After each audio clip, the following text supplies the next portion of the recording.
To the critics of our society, you should hear this. Starting with the acknowledgement that your criticism is advantageous to society in numerous ways. One of them is that we need you to do the checks and balances of individuals and corporations, or else people will degenerate more rapidly into chaos, tyranny, passiveness, and excessive pride, to mention a few, but for your unsolicited opinions and judgments. The role you play is part of the reasons why celebrities and those of us at the top of the hierarchy of society always have it in mind to self-regulate our not so easy to manage self-pride. Otherwise, what stops us from stepping on the heads of those below our class? Although we might be doing that metaphysically, but at least not somatically. That is why I think you play a great role in the society, hence my respect for you.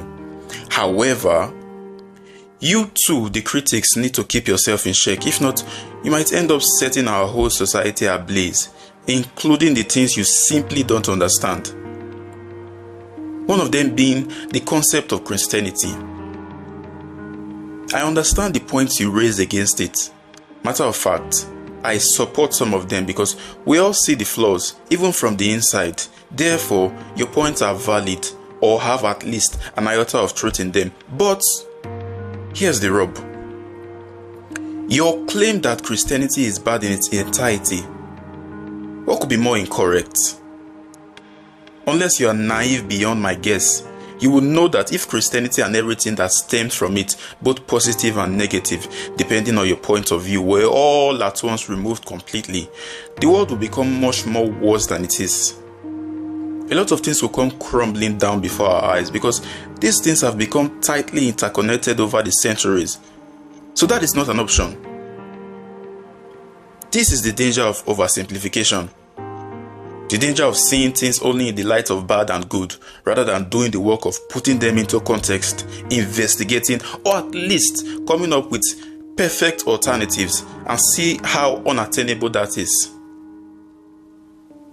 Indeed, the majority of people who criticize are people who have not been able to build anything and have anything running. Not even in their personal lives, but somehow they feel like they have the moral high ground to be the judge over those who have worked their ass off and become significant in the society, whether morally or immorally, legally or illegally. I'm not going to sit here and argue on how the concept of Christianity has been good or bad, because what do I know? These systems have grown complex beyond the knowledge capacity of any man. Nonetheless, the point of this presentation is to nudge you critics to do the works of separating the wheat from the chaff. Otherwise, you might end up throwing out the baby with the bathwater, and the consequences will certainly come around to haunt you.